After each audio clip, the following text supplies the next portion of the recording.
পেয়ে গেছেন। জাতীয় বিপ্লবী পরিষদ এর দায় এড়াতে পারে না। তারা বলছে যে যাদেরকে আমরা ডেকেছিলাম, যারা ফারুকের উপর আক্রমণ করেছে তারাও অতিথি এবং একই সাথে ফারুকও অতিথি। আপনাদের কি সক্ষমতা নাই? ভলেন্টিয়ার ছিল না ফারুককে রক্ষা করা?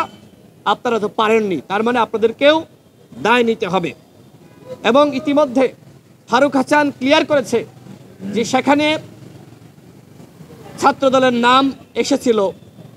এই যে বিভ্রান্তি জাতীয় বিপ্লবী পরিষদের যিনি সভাপতি সেখানে ছিলেন তৈরি করলেন, তার কাছে তারা বলেছিলেন যে এই ঘটনা ছাত্রদলের নেতারা ঘটিয়েছে। এই যে অপরাধীদেরকে ছাত্রদল বানানো, এটি কিন্তু অন্যায্য। যাই ঘটুক না কেন আপনি তাকে ছাত্রদল বানাবেন, এই ধরনের একটি ট্যাবু বর্তমানে বাংলাদেশে তৈরি হয়েছে। আমরা এর তীব্র নিন্দা এবং বিরোধিতা করি।